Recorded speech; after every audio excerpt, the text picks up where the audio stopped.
मंत्रिमंडल को पोर्टफोलियो आज दिया गया है।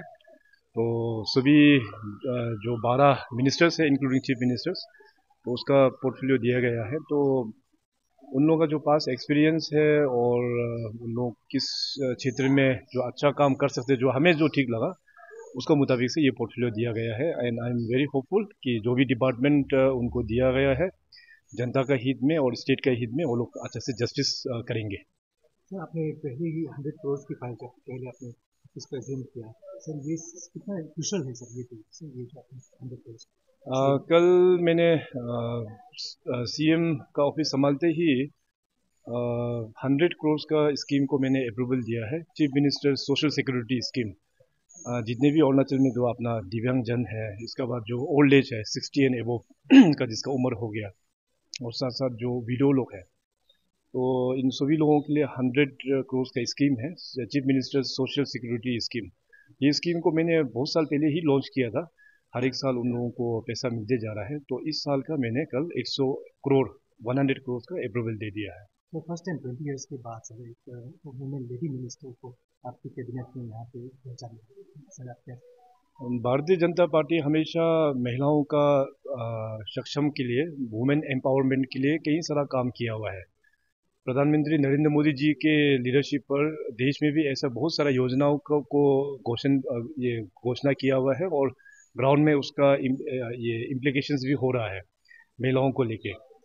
तो और आप सबको जिसे पता है कि पिछले वाला जो टेन्योर में नरेंद्र मोदी साहब ने वुमेन्स रिजर्वेशन बिल, जो नारी शक्ति वंदन अधिनियम, उसको भी पास करके दिया हुआ है।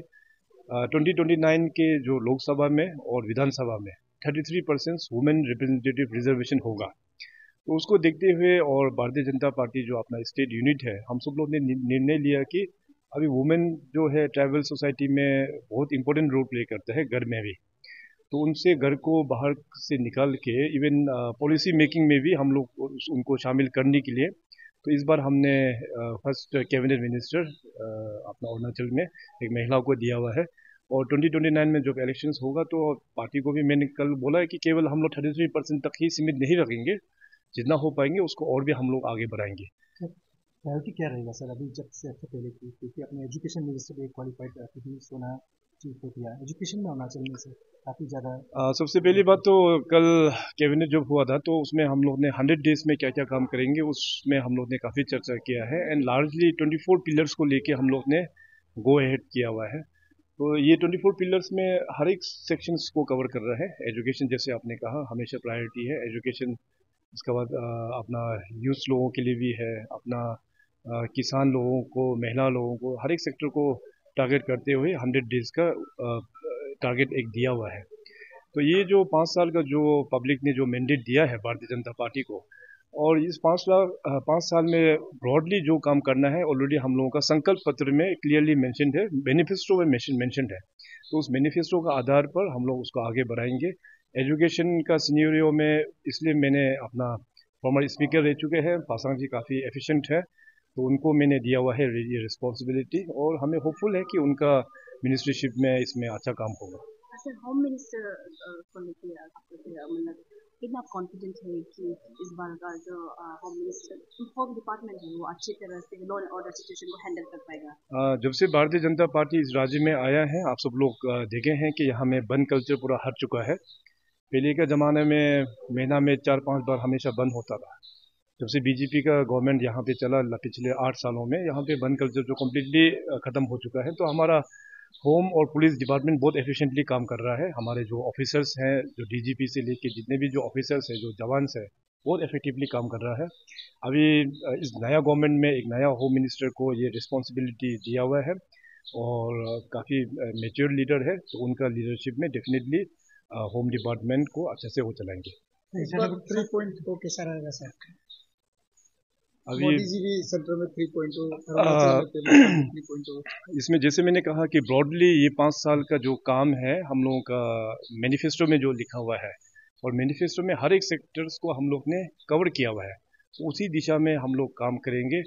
जैसे अभी अरुणाचल जो है काफ़ी बड़ा स्टेट है, अभी भी यहाँ पे हम लोग का कुछ कुछ क्षेत्र में कनेक्टिविटी का भी प्रॉब्लम है, तो कनेक्टिविटी में सुधार लाना, एजुकेशन सिनेरियो में स्कूल्स को और भी ठीक करना, हेल्थ में भी सुधार लेके आना, एम्प्लॉयमेंट जनरेशन करना, तो ऐसे कई सारा काम है, इसको हम लोग टॉप प्रायोरिटी में हम लोग करेंगे। लोगों में कभी कभी नाराजगी होती है, मंत्री पद नहीं किया जाता, जैसे आपके बारे में कई विरोध हुए कई जगह, तो आप क्या कहेंगे? कई कई जगह में ऐसा विरोध चल रहा है कि हमारे एमएलए को मंत्री पद नहीं दिया, तो आप क्या कहेंगे? इसमें देखिए, पॉलिटिक्स एक प्रोफेशन होता है, इसमें मंत्री किसको देना नहीं देना ये पार्टी डिसाइड करता है। किसी का कोटा नहीं होता है, इसमें किसी रीजन या किसी ट्राइब का कोटा भी नहीं होता है, वो पार्टी जो डिसाइड करता है उसी लाइन में हम लोग को जाना पड़ता है। एलोकेशन से मैं बहुत खुश हूँ।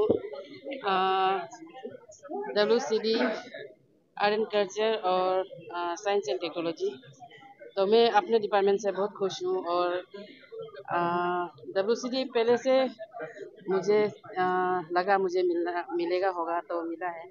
महिला को पहली बार 20 साल के बाद अरुणाचल प्रदेश में एक कैबिनेट का दर्जा मिनिस्टर बीजेपी गवर्नमेंट से, खासकर बीजेपी गवर्नमेंट से बहुत खुश हूँ। हमेशा जेंडर इक्वलिटी का बारे में बात करता है और उन्होंने आज करके दिखाया।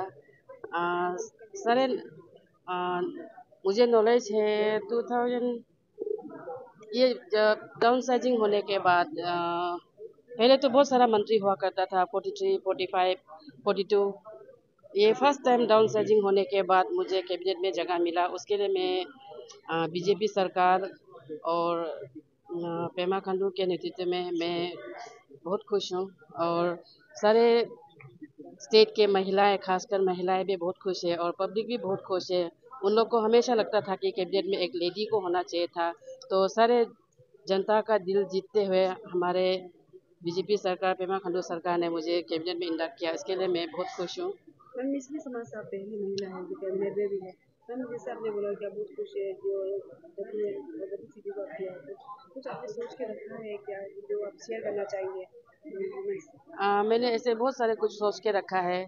जो गवर्नमेंट ने वुमेन्स और चाइल्ड को लेके बहुत सारा स्कीम्स और पॉलिसीज पहले ही बना के रखा है, तो उनको और दिल से और करीब से पढ़ के जानने को मिलेगा और काम करने को मिलेगा। उसके लिए भी मैं बहुत खुश हूँ। बहुत जो चाइना बॉर्डर के पास आपकी कॉन्स्टिट्यूएंसी, क्या कहेंगे उसके डेवलपमेंट को लेके आपका काम कैसा है? डेवलपमेंट तो हो ही रहा है, धीरे धीरे सब हो ही रहा है। मेरा कॉन्स्टिट्यूंसी ही नहीं, अरुणाचल भी जितने भी 60 कॉन्स्टिट्यूंसी में हमको देखना होगा। अभी मैं सिर्फ अंजाव की नहीं हूँ, पूरा सारे स्टेट को देखना होगा मुझे। तो जैसे ही मुझे डिपार्टमेंट असाइन किया गया, मैं अभी उसको आगे स्टडी करके मैं बताऊंगी। पूरा क्या क्या डिपार्टमेंट मिला आपको? WCD, आर्ट एंड कल्चर और साइंस एंड टेक्नोलॉजी। अच्छा रहेगा होगा ना? हाँ, बहुत अच्छा है। और हमारे कल्चर को भी जानने को मिलेगा, सीखने को मिलेगा। कल्चर को बढ़ावा मिलेगा। हाँ।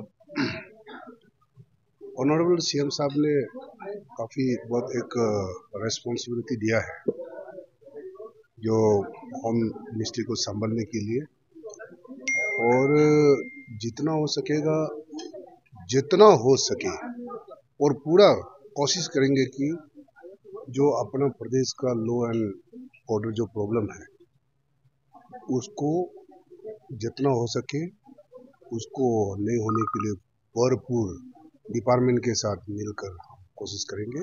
और हम हमेशा पब्लिक को पहले भी पिछले मंत्रालय में भी हमेशा मैसेज देता था कि शांति, जहाँ शांति है वह उन्नति है, और पीस चाहिए लोगों को।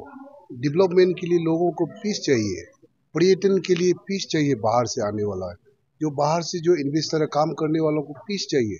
अगर हमारा प्रदेश के लोग पीस को मेंटेन नहीं करेगा तो बाहर से कोई इन्वेस्टर नहीं आएगा, बाहर से हमारा टूरिस्ट नहीं आएगा, बाहर से जो अरुणाचल प्रदेश में जो कुछ इन्वेस्ट करना चाहता है, काम करना चाहता है, वो नहीं आएगा।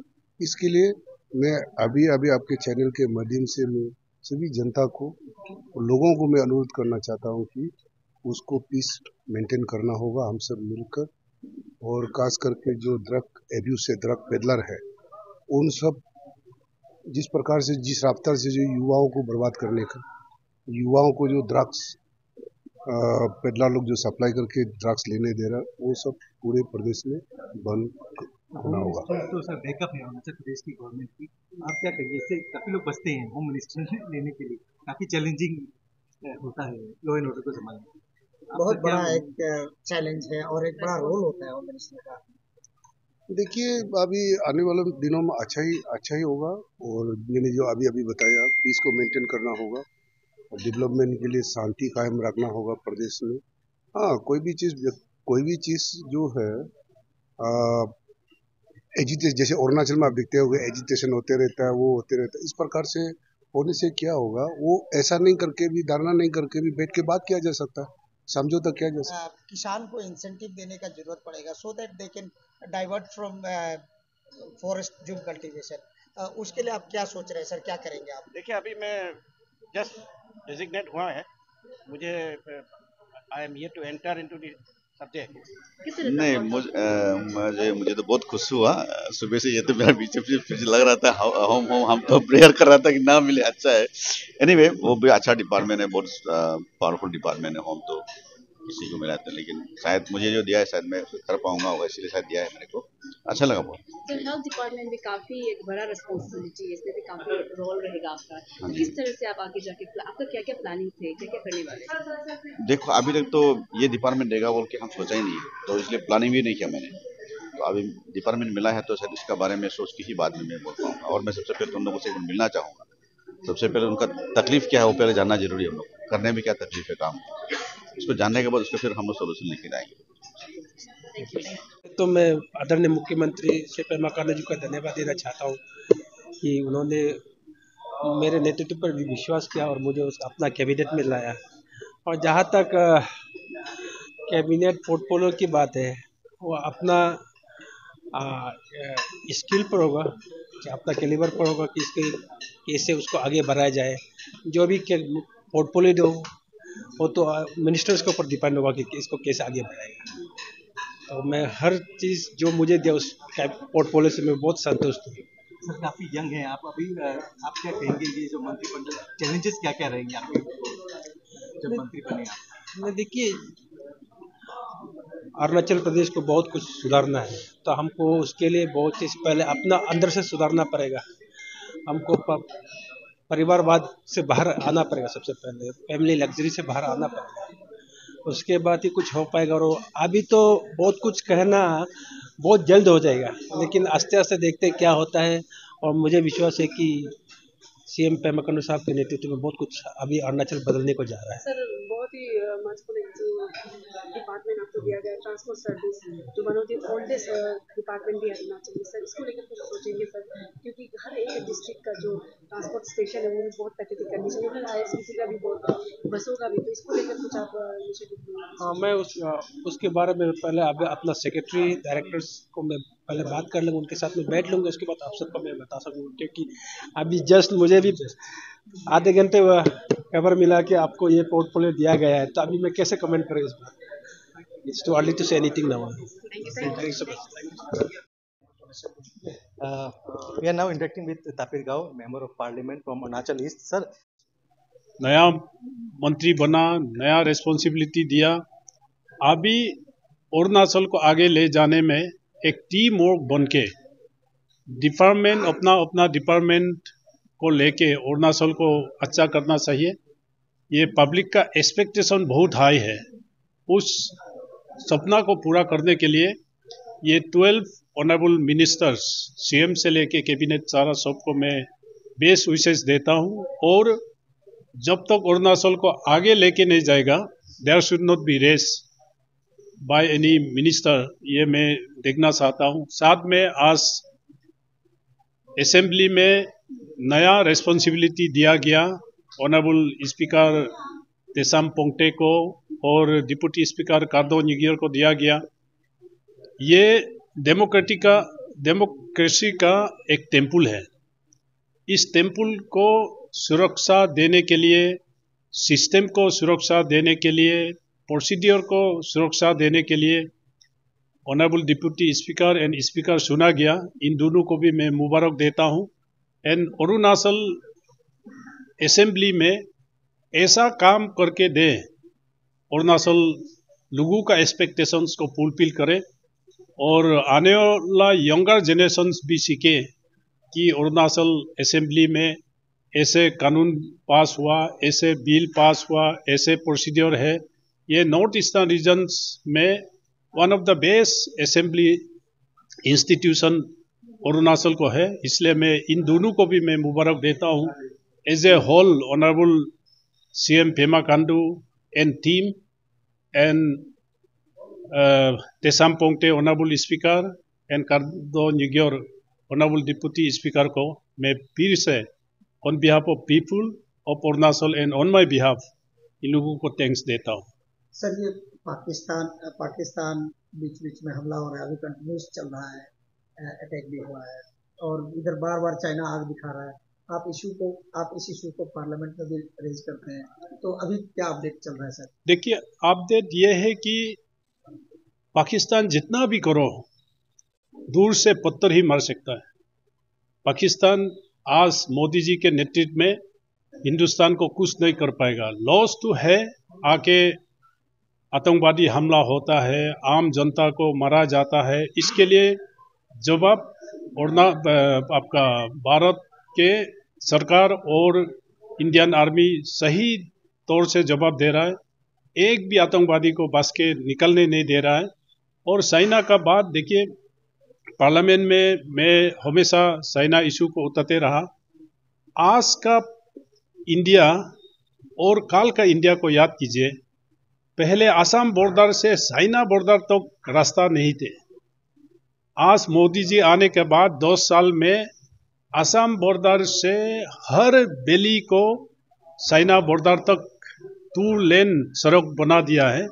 अभी चाइना बीजिंग में बैठ के नाम ही बदल सकता है, लेकिन अरुणाचल से 1 इंच और लद्दाख से 1 इंच इन लोग बढ़ा नहीं पाएगा।